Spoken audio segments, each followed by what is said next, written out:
കർത്താവായ യേശുക്രിസ്തുവിൻ്റെ നാമത്തിൽ ഈ മാധ്യമത്തിലൂടെ എൻ്റെ ശബ്ദം ശ്രവിക്കുന്ന എല്ലാവർക്കും സ്നേഹ വന്ദനത്തെ അറിയിക്കുന്നു.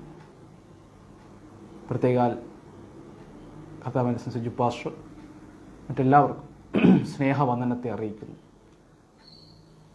നിരന്തരമായി ധ്യാനിച്ചു കൊണ്ടിരിക്കുന്ന ഒരു ലേഖന ഭാഗത്തിൽ നിന്ന് ചില ഭാഗങ്ങൾ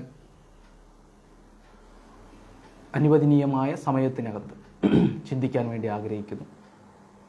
അതിലേക്കായി എബ്രായർക്കെഴുതിയ ലേഖനം 11-ാം അധ്യായം അതിൻ്റെ 32 മുതൽ താഴോട്ടുള്ള വാക്യങ്ങൾ വായിക്കാം. ഇനി എന്ത് പറയേണ്ടു?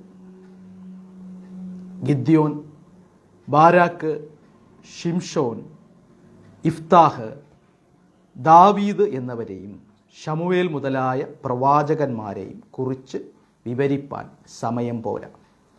വിശ്വാസത്താൽ അവർ രാജ്യങ്ങളെ അടക്കി, നീതി നടത്തി, വാക്തത്വം പ്രാപിച്ചു, സിംഹങ്ങളുടെ വായടച്ചു, തീയുടെ ബലം കെടുത്തു, വാളിൻ്റെ വായ്ക്ക് തെറ്റി, ബലഹീനതയിൽ ശക്തി പ്രാപിച്ചു, യുദ്ധത്തിൽ വീരന്മാരായി തീർന്നു, അന്യന്മാരുടെ സൈന്യങ്ങളെ ഓടിച്ചു, സ്ത്രീകൾക്ക് തങ്ങളുടെ മരിച്ചവരെ ഉയർത്തെഴുന്നേൽപ്പിനാൽ തിരികെ കിട്ടി. മറ്റു ചിലർ ഏറ്റവും നല്ലൊരു ഉയർത്തെഴുന്നേൽപ്പ് ലഭിക്കേണ്ടതിന് ഉദ്ധാരണം കൈക്കൊള്ളാതെ ഭേദ്യമേറ്റു. വേറെ ചിലർ പരിഹാസം, ചമ്മട്ടി, ചങ്ങല, തടവ് ഇവയാലുള്ള പരീക്ഷ അനുഭവിച്ച് കല്ലേറേറ്റു, ഈർച്ചവാളാൽ അറുക്കപ്പെട്ടു, പരീക്ഷിക്കപ്പെട്ടു, വാളാൽ കൊല്ലപ്പെട്ടു, ജടയാടുകളുടെയും കോലാടുകളുടെയും തോൽ ധരിച്ച് ബുദ്ധിമുട്ടും ഉപദ്രവവും കഷ്ടവും സഹിച്ചു. കാടുകളിലും മലകളിലും ഗുഹകളിലും ഭൂമിയുടെ പിളർപ്പുകളിലും ഉഴന്നു വലഞ്ഞു. ലോകം അവർക്ക് യോഗ്യമായിരുന്നില്ല. അവർ എല്ലാവരും വിശ്വാസത്താൽ സാക്ഷ്യം ലഭിച്ചിട്ടും വാഗ്ദത്ത നിവൃത്തി പ്രാപിച്ചില്ല. അവർ നമ്മെ കൂടാതെ രക്ഷപൂർത്തി പ്രാപിക്കാതിരിക്കേണ്ടതിന് ദൈവം നമുക്ക് വേണ്ടി ഏറ്റവും നല്ലതെന്ന് മുൻകരുതിയിരുന്നു. ഹല്ലേലൂയ. വചനഭാഗത്തെ ദൈവകരങ്ങൾ അങ്ങയുടെ വലിയ കരുണയ്ക്കായി ഞങ്ങൾ ഒരുമിച്ച് ജയമെടുത്തു പ്രാർത്ഥിക്കും. ഹല്ലേലൂയ. സ്തോത്രം, സ്തോത്രം. ദൈവകരുണയ്ക്കായി ഞങ്ങൾ ഒരുമിച്ച് സ്തോത്രം ചെയ്തു പ്രാർത്ഥിക്കുന്നു. ഹല്ലേലൂയ. വിശ്വാസത്താലുള്ള ദൈവീക സ്പർശനങ്ങൾ ഞങ്ങളുടെ മേൽ വെളിപ്പെടാൻ ഞങ്ങൾ ഒരുമിച്ച് സ്തോത്രം ചെയ്തു പ്രാർത്ഥിക്കുകയാണ്. ഹുഡാരബാധല പ്രവാചക അർത്ഥമനഘടകരൂധഭക്ഷസ്യാർത്ഥ യേശുവിൻ്റെ അധികാരമുള്ള നാമത്തിൽ ഞങ്ങൾ ഒരുമിച്ച് ജയമെടുത്ത് പ്രാർത്ഥിക്കുന്നു. അടിയനെ ദൈവകരങ്ങളിൽ ഏൽപ്പിക്കുന്നു. ഞാൻ നിന്റെ നാവോട് കൂടെ ഇരിക്കും. നീ ഉപദേശിക്കേണ്ടുന്ന വചനങ്ങളെ നിന്റെ നാവിൽ തരും എന്ന വചനപ്രകാരം ദൈവകരങ്ങളിലേക്ക് ഏൽപ്പിക്കും. എൻ്റെ 1-ാം പ്രതിവാദത്തിൽ ആരും എനിക്ക് തുണ നിന്നു. നല്ല പ്രസംഗം എന്നെക്കൊണ്ട് പൂർത്തീകരിപ്പാൻ കർത്താവ് എനിക്ക് തുണ നിന്നു എന്ന വചനപ്രകാരം ദൈവകരങ്ങളിലേക്ക് ഏൽപ്പിക്കുന്നു. യേശു ക്രിസ്തുവിൻ്റെ നാമത്തിൽ തന്നെ പിതാവേ, ആമേൻ, ആമേൻ. നമ്മുടെ വായിച്ച ധ്യാനിക്കാൻ ആഗ്രഹിക്കുന്ന ഭാഗം വിശ്വാസത്താൽ നീതീകരിക്കപ്പെട്ട, വിശ്വാസത്തെ ആഴമായി ഉൾക്കൊണ്ട് ജീവിച്ച ഭക്തന്മാരെ കുറിച്ചാണ്. പഴയ നിയമത്തിൽ ദൈവിക ദൗത്യം നിർവഹിക്കാൻ ദൈവിക വിശ്വാസത്താൽ പ്രയോജനപ്പെട്ട ശക്തനായ മനുഷ്യനാണ് ഏലിയാവ്. അപ്പോൾ ഏലിയാവ് ദൈവിക ദൗത്യത്തിന് വേണ്ടി നിന്നപ്പോൾ ആ ദൈവിക ദൗത്യത്തിന് വിരുദ്ധമായി, ആ ദൗത്യത്തെ പൂർത്തീകരിക്കപ്പെടാതിരിക്കാൻ ദൗത്യത്തിന് വിരോധമായി നിന്നവണ് ആഹാബും ഇസബേലും. പക്ഷേ ആ ദൗത്യത്തെ ഏലിയാവിനെ കൊണ്ട് എന്തൊക്കെ ചെയ്യിക്കാൻ കഴിയുമോ അതിൻ്റെ അവസാനം വരെ, ആ പൂർത്തീകരണം വരെ കൊണ്ടുവന്ന് ദൈവം തന്നെ പ്രയോജനപ്പെടുത്തുന്നു. ഏലിശായവരെ അഭിഷേകം ചെയ്യാൻ തനിക്ക് ശേഷം അടുത്ത തലമുറയിൽ ദൈവരാജ്യത്തിൻ്റെ വ്യാപ്തിക്ക് വേണ്ടി ഏലിശയെ അഭിഷേകം ചെയ്യാൻ വരെ ദൈവം ഉപയോഗിക്കുകയാണ്. ഏലിശയ്ക്ക് ശേഷം അധ്വാനത്തിലൂടെ ശക്തമായി പ്രയോജനപ്പെടുന്ന ഒരു മനുഷ്യനാണ് ഏലിശ, ശക്തനായ ദൈവമനുഷ്യൻ. ദൈവിക ദൗത്യത്തിന് വിരോധമായി ആരൊക്കെ നിന്നിട്ടുണ്ടോ അവരിൽ ചിലരെ ദൈവം ദൈവഭാഗത്തേക്ക് കൊണ്ടുവന്നിട്ടുണ്ട്, അല്ലെങ്കിൽ അവരുടെ മേൽ ദൈവത്തിൻ്റെ ന്യായവിധി വെളിപ്പെട്ടിട്ടുണ്ട്. പ്രാർത്ഥനയിലും കണ്ണുനീരിലും ദൈവിക ദൗത്യം ഉള്ളിൽ വഹിച്ച മനുഷ്യനാണ് ഈ നെഹമ്യാവ്. ഒരു മനുഷ്യന്റെ ദൈവിക ദൗത്യം ആരംഭിക്കുന്നത് പ്രാർത്ഥനയിലും ആത്മഭാരത്തിലും കണ്ണുനീരിനും അകത്താണ്. അങ്ങനെ ദൈവിക ദൗത്യത്തെ മറ്റൊരു ദേശത്തിലായിരിക്കുമ്പോൾ ദൈവം ചെയ്യേണ്ട ദൗത്യത്തെ ഉള്ളിൽ പേറി നടന്ന ഒരു മനുഷ്യൻ. അതൊരു ഭാരമായി, വേദനയായി. രാജാവ് ചോദിക്കുന്നതിൻ്റെ മുഖം വാടിയിരിക്കുന്നത് അവൻ്റെ ഉള്ളിലുള്ള ദൈവിക ദൗത്യം തൻ്റെ മുഖത്ത് പ്രതിഫലിച്ചു. ആ ദൈവിക ദൗത്യം, ഉള്ളിൽ വ്യാപരിച്ച ദൈവിക ദൗത്യം നെഹമ്യാവിൻ്റെ മുഖത്ത് പ്രതിഫലിച്ചു. അതാണ് രാജാവ് ചോദിക്കുന്നത്, നിന്റെ മുഖം എന്താണ് വാടിയിരിക്കുന്നത്? നൽകിയ ദൈവിക ദൗത്യം രാജാവ് തൻ്റെ മുഖത്തിലൂടെ മനസ്സിലാക്കി. ദൈവവുമായി ഒരു ബന്ധവുമില്ലാത്ത ആ രാജാവ് ഈ ദൗത്യത്തിൻ്റെ ഭാഗം തൻ്റെ യാത്രയ്ക്ക് വേണ്ടിയുള്ളത് തനിക്ക് മുന്നോട്ട് ആ ദൗത്യം നിർവഹിക്കാൻ ആവശ്യമായ എല്ലാ സൗകര്യങ്ങളും രാജാവ് ഒരുക്കി കൊടുക്കും. അങ്ങനെ 52 ദിവസം കൊണ്ട് ദൈവിക ദൗത്യത്തെ പൂർത്തീകരിക്കുകയാണ് നെഹമ്യാവ്. നമ്മുടെ ഏലിയാവ് ദൗത്യത്തിനു വേണ്ടി ഇറങ്ങിയപ്പോൾ ദൗത്യത്തിനെതിരെ നിന്നവരാണ് ഈ 2 മനുഷ്യർ. 2 പേർ ദൈവിക ദൗത്യത്തിനു വേണ്ടി എതിരെ നിൽക്കുക. ആഹാബ് ദൈവിക ദൗത്യത്തിനു വേണ്ടി നിന്നു, എതിരെ നിന്നു. ഇസബേൽ ദൈവിക ദൗത്യത്തിനെതിരെ നിന്നു. അവരുടെ അന്ത്യം ഭയാനകമായിരുന്നു. നമ്മൾ ആ ഭാഗമൊക്കെ ധ്യാനിച്ചു വരുമ്പോൾ ഏലിയാവിൻ്റെ ജീവനെടുക്കാൻ നടന്ന, തലയെടുക്കാൻ നടന്ന ആഹാബും ഇസബേലും ദോഷകരമായ സാഹചര്യങ്ങളിൽ കടന്നു പോകേണ്ടി വന്നു. ഇനി ഏലിയാവിനെ മാത്രമല്ല, നാബോത്ത് എന്നൊരു ഭക്തനായ മനുഷ്യനെ അവൻ്റെ കയ്യിലുള്ള തോട്ടം കൈക്കലാക്കാൻ വേണ്ടി ദ്രോഹിച്ചവരാണ് ആഹാബും ഇസബേലും. തോട്ടം കൈവശപ്പെടുത്താൻ, അതുകൂടെ കൈവശമെടുക്കാൻ വേണ്ടി ദ്രോഹിച്ച് ചതിച്ചു കൊന്ന ആഹാബിനും ഇസബേലിനും ദൈവസ്ഥലിൽ ന്യായവിധി വരേണ്ടി വന്നു. ഏലിയാവിനെ ദ്രോഹിച്ചു, നാബോത്തിനെ ദ്രോഹിച്ച് തോട്ടം കൈവശമാക്കി. ഈ നമ്മുടെ മേലുള്ള ദൈവം നൽകിയിരിക്കുന്ന ദൈവിക നന്മകളെ, അവകാശങ്ങളെ നമ്മൾ സന്തോഷത്തോടെ പങ്കിടണം. സന്തോഷത്തോടെ പങ്കിടാത്തതിൻ്റെ മേൽ ന്യായവിധികളുണ്ട്. യേശു കർത്താവിൻ്റെ അടുക്കൽ പുതിയ നിയമത്തിൽ ഒരു മനുഷ്യൻ വന്ന് ചോദിക്കുകയാണ്, കർത്താവ്, എൻ്റെ സഹോദരനുമായി ആ സാമ്പത്തിക ഈ സ്ഥലത്തിൻ്റെ വിഷയത്തിൽ അങ്ങൊന്ന് ഇടപെട്ടതിനെ പരിഹരിക്കണം. യേശു കർത്താവ് തിരിച്ച് അവനോട് ചോദിക്കുന്ന ചോദ്യമുണ്ട്, നിന്നെ ഈ വിഷയത്തിനകത്ത് എന്നെ നിനക്ക് ന്യായകർത്താവാക്കിയതാര്?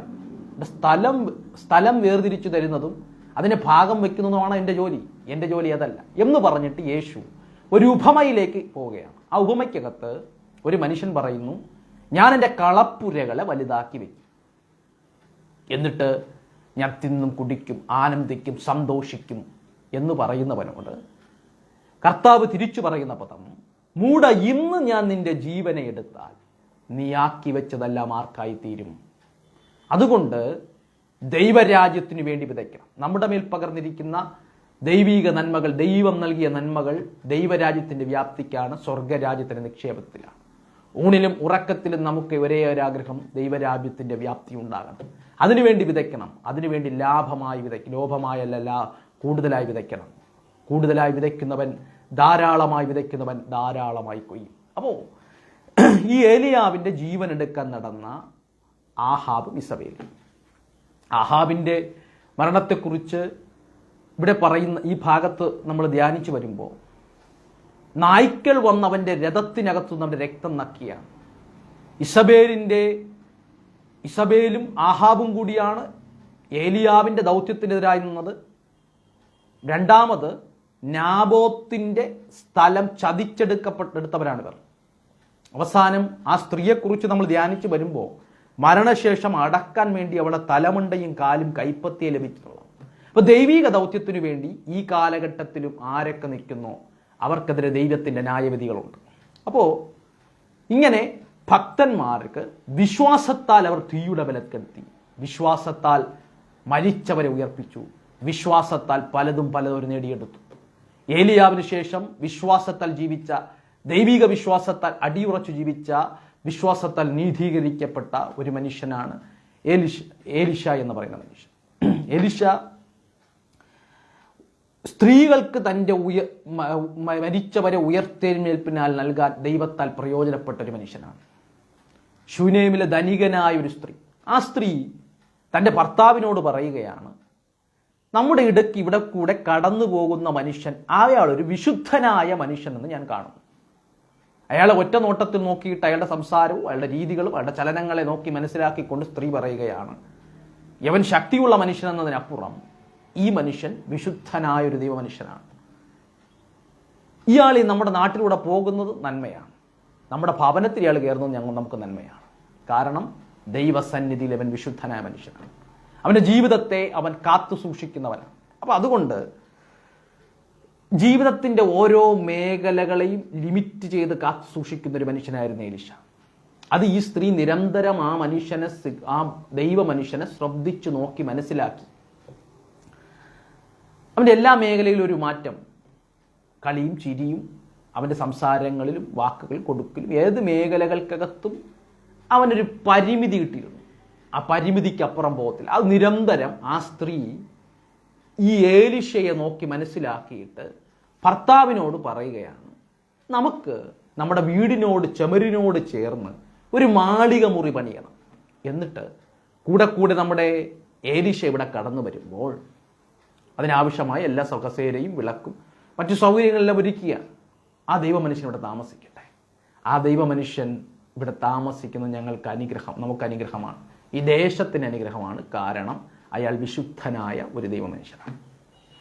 അതാണ് അദ്ദേഹത്തിൻ്റെ ക്വാളിറ്റി. അപ്പോൾ അവിടെ ഈ ഏലീശ അതുവഴി വരുന്നപ്പോഴെല്ലാം മാളിക മുറിയിൽ കയറി താമസിച്ചു. അങ്ങനെ സ്ത്രീ ഒരുക്കിയ മാളിക മുറിക്കകത്ത് ഈ ശൂന്യംകാരത്തി കുടുംബം ഒരുക്കിക്കൊടുത്ത മാളിക മുറിയിൽ വന്ന് താമസിക്കുമ്പോൾ ഒരിക്കൽ ഏലീശ ശൂന്യംകാരത്തിയോട് ചോദിക്കുന്നൊരു ചോദ്യമുണ്ട്, നീ ഇത്രയൊക്കെ ഞങ്ങളെ സഹായിച്ചു, തിരിച്ച് ഞങ്ങൾ എന്താണ് നിനക്ക് ചെയ്തു തരേണ്ടത്? ഇത്രയൊക്കെ ഞങ്ങളെ സഹായിക്കുന്ന ആവശ്യത്തിലേറെ ഞാൻ പ്രതീക്ഷിക്കുന്നതിനപ്പുറം നീ എന്നെ സഹായിക്കുന്നുണ്ട്. ഇവിടെ താമസിക്കാനുള്ള, ഈ നാട്ടിൽ ഞാൻ കടന്നു വരുമ്പോൾ താമസിക്കാനുള്ള എൻ്റെ ദൗത്യത്തിനുള്ള എല്ലാ സജ്ജീകരണങ്ങളും നീ ഒരുക്കി തരുന്നുണ്ട്. പകരം ഞാൻ നിനക്ക് എന്ത് ചെയ്യണം? ഞാൻ രാജാവിനോട് നിന്നെക്കുറിച്ച് റെക്കമെൻഡേഷൻ ചെയ്യണോ? രാജ്യത്തിൽ ചില കാര്യങ്ങൾ രാജാവിനോട് പറഞ്ഞ് നിനക്ക് കാര്യങ്ങൾ ചെയ്തു തരണോ എന്ന് ചോദിക്കുമ്പോൾ ഏലീശായുടെ ശിഷ്യനായ ഗേഹസി ഈ വീടിനെ നിരന്തരം പരിശോധിച്ചെന്നാണ് മനസ്സിലാക്കാൻ.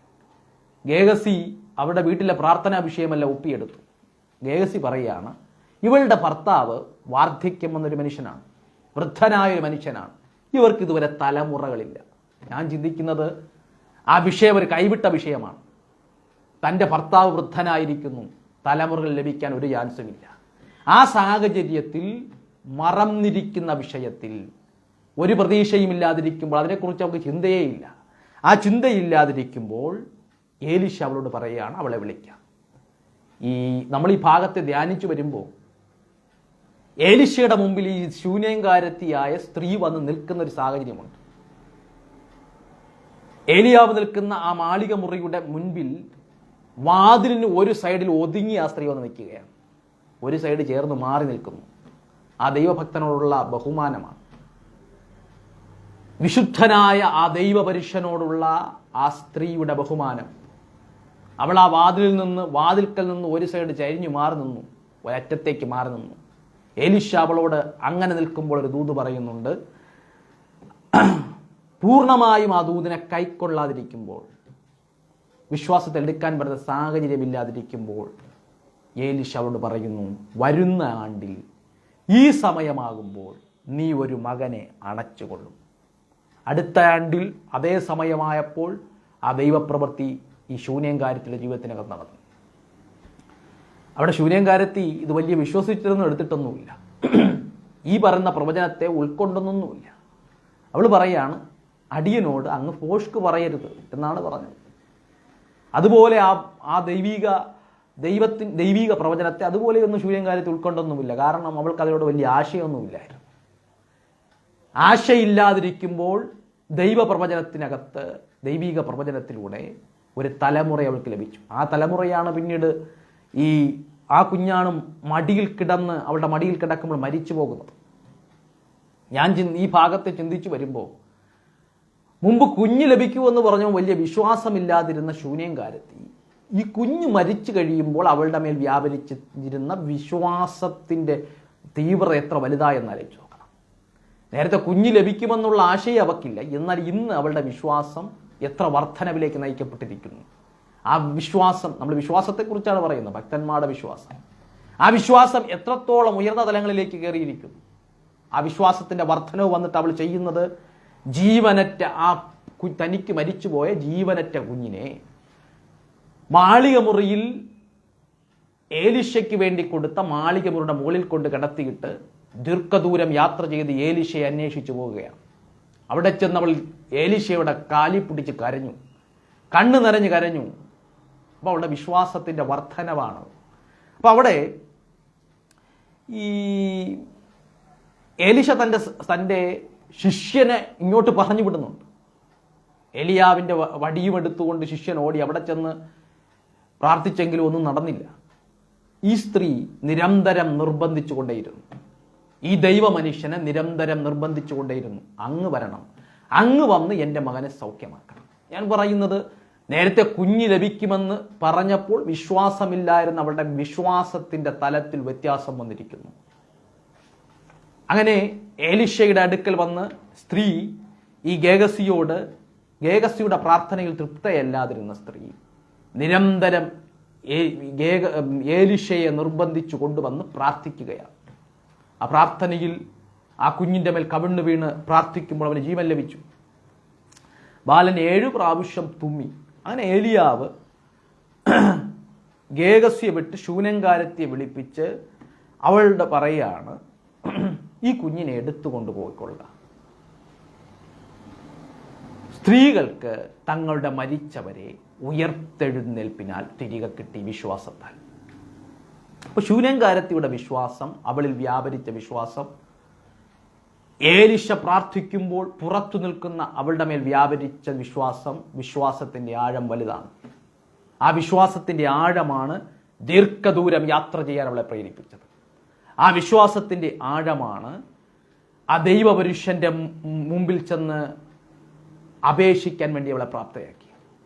ആ വിശ്വാസമാണ് ഇവിടെ കൊണ്ടുവന്ന് ദൈവപുരുഷൻ്റെ മാളിക മുറിയിലിട്ട കുഞ്ഞിനെ എനിക്ക് ഉയർപ്പിനേൽപ്പിനാൽ തിരികെ കിട്ടും, ശവമായിട്ടല്ല ജീവനോടെ എടുത്തുകൊണ്ട് പോകുമെന്ന് വിശ്വസിച്ചതാണ് അവളുടെ വിശ്വാസം. ഇങ്ങനെ ഭക്തന്മാരെ എബ്രായ ലേഖനത്തിനകത്ത് ചിലർ വിശ്വാസത്താൽ തീയുടെ ബലത്തെ കെടുത്തി, ചിലർ വിശ്വാസത്താൽ മരിച്ചവരെ ഉയർപ്പിച്ചു, ചിലർ വിശ്വാസത്താൽ ഇന്നതിന്നത് ചെയ്തു, ഇന്നതിന്നത് നേടി എന്നൊക്കെ എബ്രായ ലേഖനകാരൻ പൗലോസ് സവിസ്തരമായി വിസ്തരിച്ചു വന്നിട്ട്, ചിലർക്ക് വിശ്വാസത്താൽ ചിലത് നഷ്ടപ്പെട്ടു എന്ന് പൗലോസ് പറയുകയാണ്.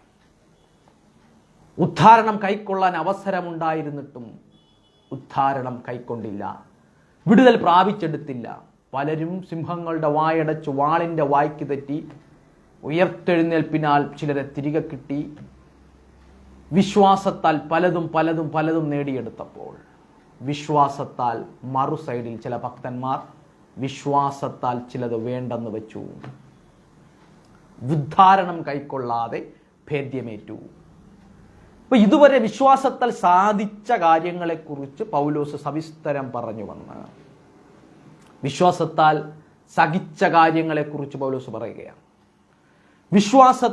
വിശ്വാസം നിമിത്തം, ക്രിസ്തുവിലുള്ള ആഴമായ നിമിത്തം നഷ്ടമായതിനെക്കുറിച്ച് പറയുകയാണ്.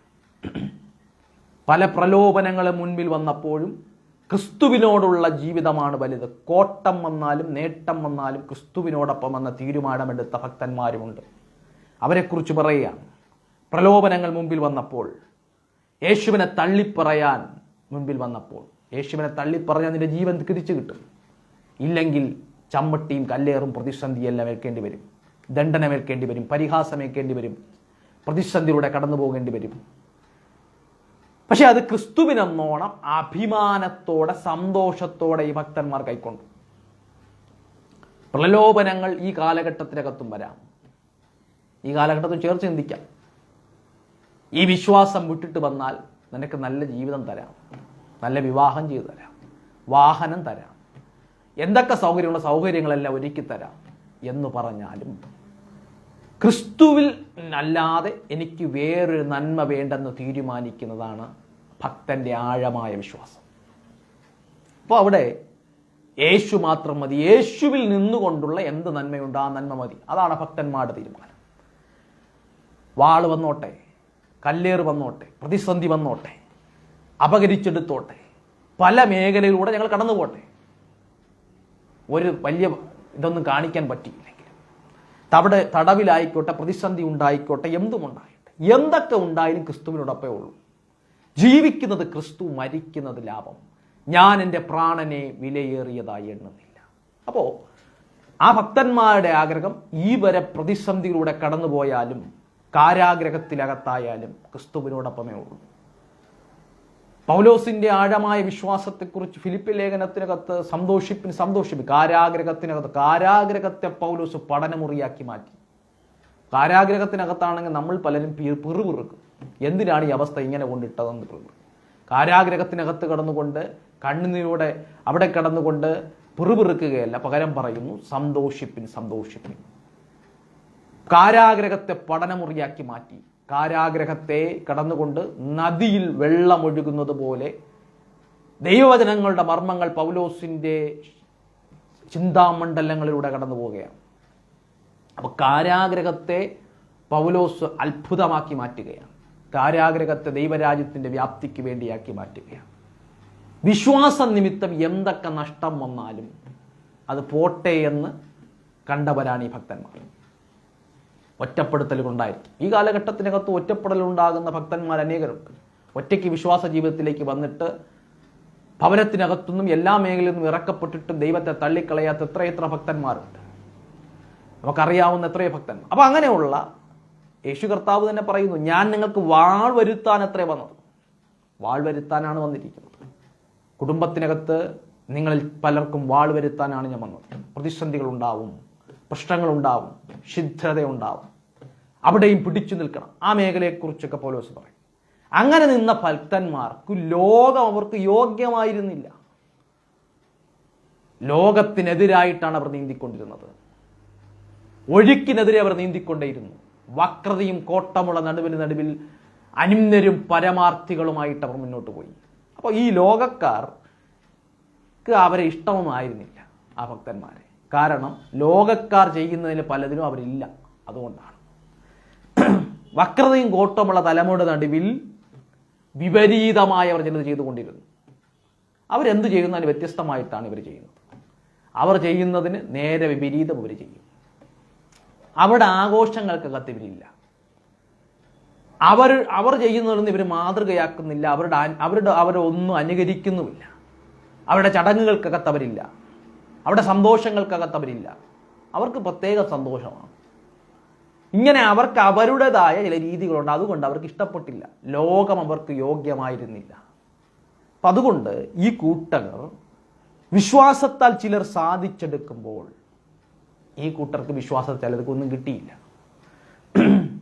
അവർക്കൊരു മാന്യതയും കിട്ടിയില്ല. അപ്പം അതുകൊണ്ട് അവരുടെ കാഴ്ചപ്പാടുകളും രീതികളും ഒന്നും വലിയ സുഖകരമായിരുന്നില്ല. ചിലർ വിശ്വാസത്താൽ ചിലത് സാധിച്ചെടുത്തപ്പോൾ ഇവർ വിശ്വാസത്താൽ അത് വേണ്ടെന്ന് വെച്ചു. അങ്ങനെയുള്ള ആളുകളും ഉണ്ട്, പൗലോസ് പറയാം. അപ്പം അതുകൊണ്ട് ഈ ദൈവികമായ പ്രതിഫലത്തിന് വേണ്ടി അവർ കാത്തിരുന്നു. പഴയ നിയമത്തിലെ ഭക്തന്മാർക്ക് ലഭിക്കാത്ത, പഴയ നിയമത്തിലെ ഭക്തന്മാർക്ക് ക്രിസ്തുവിലുള്ള രക്ഷയുടെ ആഴമൊന്നും കിട്ടിയിട്ടുണ്ടോ എന്നറിയില്ല. അങ്ങനെ കിട്ടിയിട്ടില്ല. രക്ഷയുടെ ആഴത്തെക്കുറിച്ച് അതേ അളവിൽ അതിനറിയാൻ കഴിഞ്ഞോ? അതേ തേജസ്സിൽ അതിനെ അറിയാൻ കഴിഞ്ഞോ? ഇല്ല. എന്നാൽ പുതിയ നിയമസഭയ്ക്ക് അത് ലഭിച്ചു. അതാണ് പൗലോസ് ഇവിടെ പറയുന്നത്. അപ്പോൾ ഈ രക്ഷയുടെ പൂർത്തീകരണം, പുനരുത്ഥാനം, തേജസ്കരണം, ഇതെല്ലാം അവരോടൊപ്പം നാം പ്രാപിക്കാൻ പോവുകയാണ്. അതുകൊണ്ട് ഏറ്റവും നല്ലത് നാം അനുഭവിച്ചാൽ അറിയാൻ പോവുകയാണ്.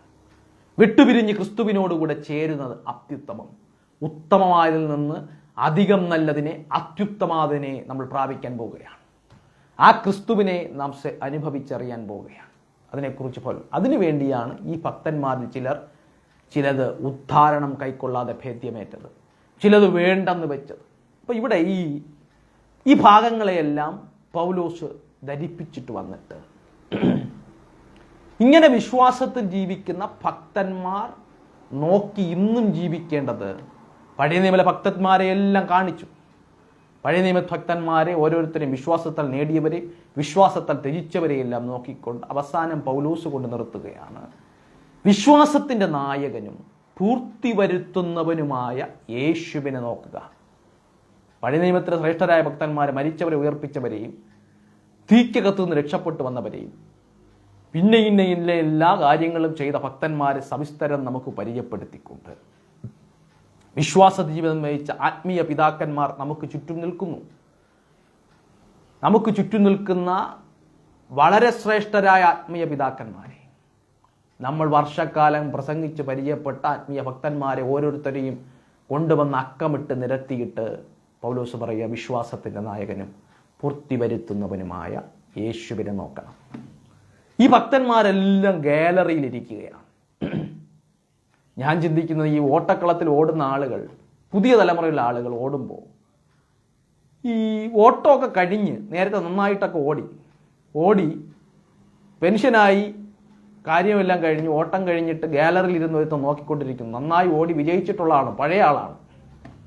ഓട്ടക്കളത്തിൽ നിന്ന് വിരമിച്ച ആളുകൾ ഗാലറിക്കകത്തിരുന്നാൽ പുതുതായി ഓടുന്ന തലമുറയ്ക്കൊരു ഭയം കാണും. കാരണം ജയിച്ചിട്ടാണ് അവൻ ഗാലറി കയറിയിരിക്കുന്നത്. ഓട്ടം കഴിഞ്ഞ് വരുമ്പോൾ എന്തെങ്കിലുമൊക്കെ ചോദിക്കുന്നത്, ഓടുന്ന എന്തെങ്കിലും വ്യത്യസ്തം വരുമോ എന്നൊക്കെ ചോദിക്കുന്നു, ഭയപ്പെട്ടുകൊണ്ടായിരിക്കും അവൻ ഓടുന്നത്. അപ്പോൾ നമുക്ക് മുമ്പേ ഓടിയ ഒരു കൂട്ടം ഭക്തന്മാർ, പഴയ നിയമത്തിലും നമ്മുടെ കാലഘട്ടത്തിന് മുമ്പും ഓടിയ ചില ഭക്തന്മാരുണ്ട്. അവർ ഗാലറിയിൽ ഇരുന്ന് നോക്കിക്കൊണ്ടിരിക്കുകയാണ്, നമ്മുടെ ഓട്ടം എത്ര ശരിയാകുന്നുണ്ട്. അപ്പം അവിടെ കളി വിജയിച്ച ചിലർ കളിക്കളത്തിൽ ഗാലറിയിൽ ഇരുന്ന് നമ്മളെ നോക്കിക്കൊണ്ടിരിക്കുന്നു. ആ ഗാലറിയിൽ നിന്ന് നമ്മൾ നോക്കുമ്പോൾ നമ്മളിപ്പോൾ ഓടിക്കൊണ്ടിരിക്കുകയാണ്. അവർ നമ്മളെ സസൂക്ഷ്മം നോക്കുന്നുണ്ട്, ഇവരെ കളി ശരിയാവുന്നുണ്ടോ, ഇവിടെ ഓട്ടം ശരിയാവുന്നുണ്ടോ എന്ന് നമ്മളെ സസൂക്ഷ്മം നോക്കുന്നു. അത് നമ്മളെ ഭയപ്പെടുത്തണം. നന്നായി ഓടിയ ആളുകൾ, ഈ ഏലിയാവ് തന്നെ ദൈവത്തോട് ഒരിക്കൽ പറയുകയാണ്, ഞാൻ മാത്രമേ ഉള്ളൂ എന്ന് പറഞ്ഞാൽ കളിക്കളത്തിൽ ഞാൻ മാത്രമേ ഉള്ളൂ, വേറെ ആരുമില്ല എന്ന് ഏലിയാവ് പറയുമ്പോൾ, ബാലിന് മുട്ടുമടക്കാത്ത 7000 പേരെ ഞാൻ ശേഷിപ്പിച്ചിരിക്കുന്നു, നീ ഇതിനകത്തില്ലെങ്കിൽ വേറെ ചിലത് നിന്റെ ആവനാഴികൾക്കകത്തുനിന്നെടുത്ത് എനിക്ക് ഉപയോഗിക്കാനുണ്ട്. അതാണ് ഏലിയാവ് ഇവിടെ പറയുന്നത്. അപ്പോൾ ഇവിടെ ഈ പൗലോസ് പറയുകയാണ്, ഓടണമെങ്കിൽ പാവവും ഭാരവും ഒക്കെ വിട്ട് നിങ്ങൾ ഓടണം. ഭാരമില്ല. ഈ ഓട്ടക്കളത്തിൽ ഓടുന്ന ആളുകൾ നമ്മൾ പലപ്പോഴും വായിക്കുകയും പ്രസംഗിക്കുകയൊക്കെ ഉള്ളത് കട്ടിയേറിയ വസ്ത്രവും ധരിക്കാതെ ആയിരിക്കും ഓടുന്നത്, ഭാരമില്ലാതെ ഓടാൻ. അപ്പോൾ ആ ഭാരവും പാപവും ഒന്നും ഇല്ലാതെ ഓടണം, സുഗമമായി ഓടിയെത്താൻ. ആ ഭാഗങ്ങളെയൊക്കെ പൗലോസ് നിരന്തരം പറയുകയാണ്. ഓട്ടക്കളത്തിൽ ഓടുന്ന മനുഷ്യൻ ക്രിസ്തുവിൽ മാത്രം ഫോക്കസ്, പിതാക്കന്മാരെ ഓരോരുത്തരെയും പരിചയപ്പെടുത്തിക്കൊണ്ട് വന്നിട്ട് പറയുകയാണ്, ക്രിസ്തുവിൽ മാത്രം ഫോക്കസ് ചെയ്ത് ഓടണം. ഊണിലും ഉറക്കത്തിലും ഒറ്റ ലക്ഷ്യം, ദൗത്യത്തിൻ്റെ പൂർത്തീകരണം. ദൗത്യത്തിൻ്റെ പൂർത്തീകരണത്തിന് വേണ്ടി ക്രിസ്തുവിനെ നോക്കി ഓടണം. നിങ്ങളുടെ വിളിയെ ഫോക്കസ് ചെയ്ത്, ദൈവത്തെ ഫോക്കസ് ചെയ്ത്, ക്രിസ്തുവിനെ ഫോക്കസ് ചെയ്ത്, ക്രിസ്തുവിലുള്ള നിത്യതയെ ഫോക്കസ് ചെയ്ത് നിങ്ങൾ ഓടണം എന്ന് പൗലോസ് പറയുക. ഇനി വിശ്വാസ ജീവിതത്തിൽ പൂർണ്ണമായി അനുകരിക്കാൻ കൊള്ളുന്ന ഒരു നായകനാണ് നിങ്ങളുടെ മുമ്പിൽ നിൽക്കുന്നത്. ഇത്രയും ഭക്തന്മാരെ അണിനിരത്തി പറഞ്ഞിട്ട് പൗലോസ് പറയുന്നു, അവരെ ഒന്നും നോക്കി ഓടരുത്, അവരൊന്നും പൂർത്തിയല്ല. ഈ വിശ്വാസ ജീവിതത്തിനകത്ത്, നമ്മുടെ ആത്മീയ ജീവിതത്തിനകത്ത് നമുക്ക് നോക്കിക്കാണാനുള്ള ക്രിസ്തു ഒരാളെ ഉള്ളൂ. ഏത് വിശുദ്ധനും പോരായ്മ പറ്റിയിട്ടുണ്ട്. നൂല് പിടിച്ചതുപോലെ വിശ്വാസ ജീവിതത്തിൽ നടന്ന ഒരു മനുഷ്യൻ ഈ ലോകത്തിലില്ല. അവർക്കെല്ലാം വീഴ്ച പറ്റിയിട്ടുണ്ട്. അതുകൊണ്ട് വിശ്വാസത്തിൻ്റെ നായകന് പൂർത്തി, ഞാൻ ക്രിസ്തുവിനെ അനുകരിക്കുന്നത് പോലെ നിങ്ങൾ എന്നെ അനുകരിക്കുക. അപ്പം അനുകരിക്കാൻ കൊള്ളാവുന്ന, നാം പറയുന്ന ഈ ദൈവഹിതത്തിനകത്ത്, ദൈവീക ദൗത്യത്തിനകത്ത് നൂല് പിടിച്ച പോലെ യാത്ര ചെയ്ത ഒരാളെ അത് ക്രിസ്തുവാണ്. അപ്പം അതുകൊണ്ട് വിശ്വാസത്തിൽ പിതാക്കന്മാരെ ചൂണ്ടിക്കാണിച്ചിട്ട് പറയുന്നു, ഈ യേശുവിനെ നോക്കി ഓടുക. അപ്പോൾ യേശുവിൻ്റെ ഒരു കാരണം, യേശു കർത്താവ് അപമാനം അലക്ഷ്യമാക്കിയിട്ടാണ് ഓടിയത്. ഓട്ടക്കളത്തിനകത്ത് ഓടിയ ക്രിസ്തു അപമാനം അലക്ഷ്യമാക്കി, ആ അപമാനത്തെ സാരമില്ലെന്ന് കണ്ടു ഓടി, അതിനെ നിസാരമെന്ന് കണ്ടോടി. കാരണം ഭാവിയിൽ വരാനുള്ള വലിയ ദൈവപ്രവൃത്തിയെ കണ്ട് യേശു ഓടി. അതുകൊണ്ട് മരണത്തിലൂടെ, പ്രതിസന്ധിയിലൂടെ, കഷ്ടതയിലൂടെ കടന്നുപോയപ്പോൾ ഇതിനെ ഞാൻ ഭാവിയിൽ ചെയ്യാൻ പോകുന്ന വലിയ പ്രത്യാശയെ ഓർത്ത് ക്രിസ്തു ഓടി. ഈ പല വിഷയങ്ങൾക്കകത്ത് അപമാനിക്കപ്പെട്ടെങ്കിലും ആ വലിയ ദൈവപ്രവൃത്തിയെ ഓർത്ത് ക്രിസ്തു ഓടി. ചിലതിനകത്തൊക്കെ, ചില വിഷയങ്ങൾക്കകത്തൊക്കെ നമുക്ക് ഒരു ഭാവിയിലുണ്ടാകുന്ന സന്തോഷത്തെ ഓർത്താണ് നമ്മൾ ഓടുന്നത്. ചിലത് ത്യജിച്ച് കളഞ്ഞാലും നമുക്ക് ഭാവിയിൽ ഒരു സന്തോഷമുണ്ടെന്ന് ഓർത്താണ് നമ്മൾ ഓടുന്നത്. ഇപ്പം നമ്മൾ രാവിലെ ആരാധനയ്ക്കകത്ത് കൈയടിച്ച് പാട്ട് പാടും. വെളിയിൽ നിൽക്കുന്നവന് തോന്നും ഇവൻ എന്താ ഈ കൈയടിച്ച് ബഹളം ഉണ്ടാക്കും. പക്ഷെ എനിക്ക് കൈയടിക്കുന്ന സന്തോഷം കിട്ടുന്നതുകൊണ്ടാണ് ഞാൻ കൈയടിക്കുന്നത്. അവനത് കൈയടിക്കുന്ന കാണുമ്പോൾ അവൻ അരോചകത്വം, എനിക്ക് കൈയടിക്കുന്നത് സന്തോഷമാണ്. അപ്പം അതുകൊണ്ട് നാം ചെയ്യുന്ന ചിലത് നമുക്ക് സന്തോഷമായത് കൊണ്ടാണ് നമ്മൾ ചെയ്യുന്നത്. അപ്പം ഈ ക്രൂശ് മരണം നിന്നയായിട്ടും കുറേനക്കാരനെ ക്രൂശ് ചുമക്കാൻ വിളിക്കുമ്പോൾ ആ കുറേനക്കാരനറിയാം നിന്നയായ കാര്യമാണ്. ക്രൂശ് മരണം നിന്നയായിട്ടുള്ള കാര്യമാണ്. ആ നിന്നയായ മേഖലയെ അവൻ തിരഞ്ഞെടുത്തു. അവൻ്റെ പിന്നിലുള്ള സന്തോഷമോർത്ത് ആ സന്തോഷത്തെ അലക്ഷ്യമാക്കി നിന്ദ്യമായിരുന്ന കാര്യത്തെ അവഗണിച്ച് കളഞ്ഞ് അലക്ഷ്യമാക്കി ദൈവപ്രവൃത്തിക്ക് വേണ്ടി ഭാവിയിലൊരു നന്മയെ കണ്ടുകൊണ്ട് ക്രിസ്തു ദൈവപ്രവൃത്തിക്ക് വേണ്ടി അപമാനത്തെ സഹിച്ചു. ശത്രുവിനെ പരാജയപ്പെടുത്താൻ ദൈവപ്രവൃത്തിക്ക് വേണ്ടി ക്രൂശിനെ സഹിച്ചു. അതുകൊണ്ട് നിങ്ങൾ ഈ ഓട്ടക്കളത്തിൽ ക്ഷീണിച്ചു മടുക്കാതിരിക്കാൻ പഴയ നിയമത്തിലെ ഭക്തന്മാരെയും ചൂണ്ടിക്കാണിച്ചുകൊണ്ട് പൗലോസ് പറയുന്നത് അവരെ നോക്കരുത്, യേശുവിനെ നോക്കുക. നിങ്ങൾ ക്ഷീണിച്ചു മടുക്കാതിരിക്കാൻ, നിങ്ങളുടെ വിശ്വാസ ജീവിതത്തിൽ അപമാനം വരുമ്പോൾ, നിന്ന വരുമ്പോൾ പാപികളാൽ വിരോധം സഹിച്ച യേശുവിനെ നോക്കണം. ആ യേശുവിനെ ധ്യാനിക്കണം, ആ യേശുവിനെ അയവിറക്കണം, ആ യേശുവിനെ ധ്യാനിച്ചിരിക്കണം. അപ്പോൾ അവിടെ ഈ ക്രിസ്തു സഹിച്ചത് എത്ര ശ്രേഷ്ഠകരമായ കാര്യമെന്ന് ഓർത്തതിൻ്റെ കൂടെ ക്രിസ്തുവിനോടൊപ്പം കഷ്ടം സഹിക്കാൻ പൗലോസ് നമ്മളെ സ്വാഗതം ചെയ്യുകയാണ്. അങ്ങനെ ധ്യാനിച്ച ക്രിസ്തുവിനുള്ള കഷ്ടത, അപമാനം നമുക്ക് ഒന്നുമല്ലാതെ തീരും. ഈ കഷ്ടത ഒന്നുമല്ല, ക്രിസ്തുവിനെ നിരന്തരം ധ്യാനിക്കണം പറയുക. ആ ധ്യാനത്തിനകത്ത് പൗലോസ് പറയുന്നു, ആ പ്രതിസന്ധിയുടെ കടന്ന് നിങ്ങൾക്ക് പ്രതിഫലമുണ്ട്. നിങ്ങൾ അപ്പൻ്റെ മക്കളാണെങ്കിൽ നിങ്ങൾക്ക് ശിക്ഷാ നടപടികളുണ്ട്, ദൈവമക്കൾക്ക് ശിക്ഷാവിധിയുണ്ട്. അപ്പോൾ ഇവിടെ ഈ ഒരു പാപത്തിന് വ്യക്തിത്വം നൽകിക്കൊണ്ട് പൗലോസ് ഈ ലേഖന ഭാഗത്തിൻ്റെ ഈ ചില ഭാഗങ്ങളിൽ പരിചയപ്പെടുത്തുന്ന ഒരു ഭാഗം. അവിടെ നിങ്ങൾ പാപത്തോട് പോരാടുന്നതിൽ പ്രാണത്യാഗത്തോളം എതിർത്തു നിന്നില്ല എന്ന് പൗലോസ് പറയുക. നിങ്ങൾക്ക് പോരാട്ടമുണ്ടായി, പക്ഷെ നിങ്ങൾക്ക് വലിയ പോരാട്ടമൊന്നും ഉണ്ടായില്ല. നമ്മൾ പറയാം നമുക്ക് പോരാട്ടമുണ്ട് എന്ന് പറയുമ്പോൾ പൗലോസ് പറയാണ് നിങ്ങൾക്ക് വലിയ പോരാട്ടമൊന്നും ഉണ്ടായില്ല, വലിയ പ്രതിസന്ധിയൊന്നും ഉണ്ടായില്ല. പാപത്തോട് പോരാടുന്നതിൽ പ്രാണത്യാഗത്തോളം നിങ്ങൾ എതിർത്തു നിന്നില്ല. അങ്ങനെയുള്ള വലിയ പ്രശ്നമൊന്നും നിങ്ങൾക്കുണ്ടായില്ല. ക്രിസ്തു സഹിച്ചതിനോട് തുല്യമായി നിങ്ങൾക്കൊന്നും സഹിക്കേണ്ടി വന്നിട്ടില്ല. അതിനെക്കുറിച്ച് പറയും. അപ്പം അതുകൊണ്ട് ഈ പാപം നിമിത്തം മരിക്കേണ്ട ഒരു സാഹചര്യം നിങ്ങൾക്കുണ്ടായിട്ടില്ല. ഇപ്പം ഞാൻ ഒരു പുസ്തകത്തിനകത്ത് വായിച്ചതാണ്, ഒരുതരം മുയലുകൾ, ആ മുയലുകൾക്ക് അവരുടെ ശരീരത്തിൽ ചെളി പറ്റുന്നത് ഇഷ്ടമല്ല.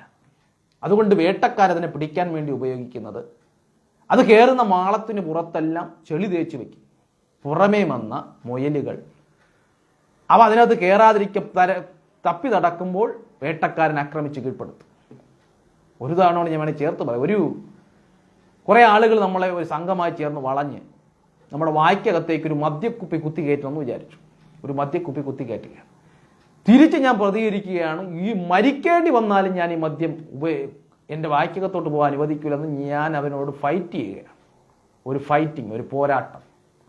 ചെറിയൊരു ഉദാഹരണം. അതേപോലെ അങ്ങനെ ഒരു പ്രാണത്യാഗത്തോളം പോരാടുന്ന ഒരു സാഹചര്യം നിങ്ങൾക്ക് വന്നിട്ടില്ല.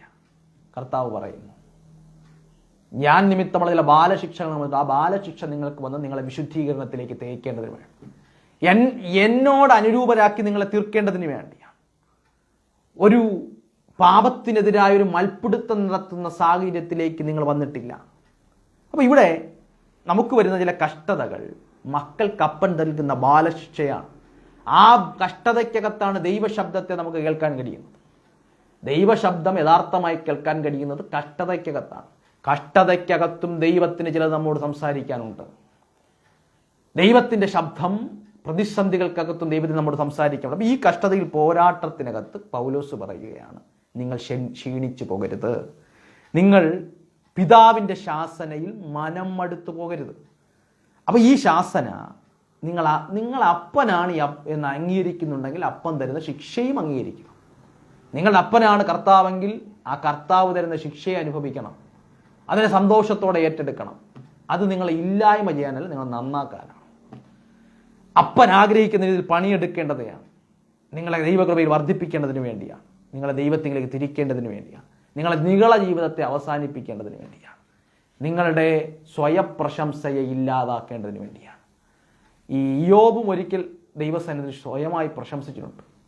അപ്പോൾ സ്വയപ്രശംസ ഇടിച്ചു കഴിഞ്ഞിട്ട് അവസാനം ദൈവത്തിന് മുമ്പിൽ ഇയ്യോബ് വായ് പൊത്തി നിൽക്കും. ഞാനൊരു വായ് പൊത്തി നിൽക്കും. അപ്പോൾ അതേപോലെ സ്വയനീതീകരണത്തിൻ്റെ മേഖലകൾ നമ്മൾ ഇടിക്കുന്നു. അപ്പോൾ ഈ സ്വർഗീയ പിതാവ് നിത്യതമായ നന്മകൾക്ക് വേണ്ടി നമ്മളെ ശിക്ഷിക്കുന്നെങ്കിൽ അതിനെ അംഗീകരിക്കണമെന്ന് പൗലോസ് പറയുക. ഈ ശിക്ഷ നാം ക്രിസ്തുവിൽ വിശുദ്ധരായി തീരേണ്ടതിന് വേണ്ടിയാണ്, ഈ ഓട്ടക്കളത്തിൽ യഥാർത്ഥമായി ഓടേണ്ടതിന് വേണ്ടി. ഈ ശിക്ഷയുടെ കാലഘട്ടം നമുക്ക് സന്തോഷമല്ല, നിലവിൽ ദുഃഖമായി തോന്നും, പ്രതിസന്ധിയായി തോന്നും, പിന്നത്തേതിൽ ഇത് സന്തോഷമായി വരും എന്ന് പൗലോസ് പറയുന്നു. അപ്പോൾ അതുകൊണ്ട് ഇത് നമ്മൾ ശീലിക്കണം, ഇതൊരു ശീലമാക്കി തീർക്കണം, എങ്കിൽ സമാധാനം എന്ന ഫലം നൽകി. ഈ ശിക്ഷാ നടപടി നീതിയുടെ മേഖലയിലേക്ക് നമ്മൾ നടത്തുകയാണ്. ഈ ശിക്ഷാ നടപടിയുടെ സമയത്ത് എവിടെ തളർന്നോ, എവിടെ കുഴഞ്ഞോ, എവിടെ ഇല്ലായ്മ ചെയ്യപ്പെട്ടോ ആ കൈകളെയും കാലുകളെയും നിവർത്തപ്പെടും എന്ന മേഖലകളിലേക്ക് ദൈവാത്മാവിനെ നടത്തും. നീതിയോടെ നിൽക്കാൻ നമ്മുടെ ഒടിഞ്ഞ കാലുകളെയും മുഴങ്കാലുകളെയും ഈ ശിക്ഷാ നടപടിയിലൂടെ ദൈവം നിവർത്തിയെടുക്കും. അപ്പം ഇങ്ങനെ നിവർത്തിയെടുക്കുന്നത് ഈ ബാലശിക്ഷ, ഈ അഭ്യസനം മറ്റുള്ളവരെ മുടന്തുകളെ മാറ്റേണ്ടതിന് വേണ്ടിയാണ്. ഈ നേരത്തെ ദൈവസന്നിധി ചികിത്സിക്കപ്പെട്ടവനെ ഈ അനാത്മീയനായ ഒരു മനുഷ്യൻ്റെ കയ്യിൽ ഒടിഞ്ഞുപോയ ഒരുത്തനെ കിട്ടിയാൽ അവൻ 4 ഓടിച്ചു മടക്കും, ഒടിച്ചില്ലാതാക്കി കളയും. ഒരു അനാത്മീയൻ്റെ കയ്യിൽ ഒരുത്തൻ വന്ന് മുഖത്ത് പൊടിയുള്ള ഒരുത്തൻ വന്നാൽ അവൻ്റെ തലയെ അവൻ വെട്ടിമാറ്റും. എന്നാൽ ആത്മീയൻ്റെ കയ്യിൽ കിട്ടിയാൽ അവൻ ആരും അറിയാതെ അകത്ത് കയറ്റി അവനെ ആത്മീയമായി ശസ്ത്രക്രിയ ചെയ്ത് അവൻ്റെ ഒടിഞ്ഞതിനെ ചൊവ്വാക്കി പുറത്തിറക്കുമ്പോഴാണ് ആളുകൾ അറിയുന്നത്. മറ്റവൻ എന്താ പൊതുസ്ഥലങ്ങളിൽ വിളിച്ച് പരിഹസിക്കുകയും കാര്യങ്ങളെല്ലാം ചെയ്യും. അപ്പോൾ ഇവിടെ നമുക്ക് ആത്മീയ ആരോഗ്യമുണ്ടെങ്കിലേ നമുക്ക് മറ്റൊരുവനെ പണിയാൻ പറ്റും, പൗലോസ് പറയുകയാണ്. അതിനാണ് അപ്പൻ നമ്മെ ശിക്ഷിച്ചു വളർത്തുന്നത്. ദൈവം ആഗ്രഹിക്കുന്ന ആത്മതലത്തിലേക്ക് നമ്മെ വളർത്താൻ ശിക്ഷിച്ചു വളർത്തുന്നു.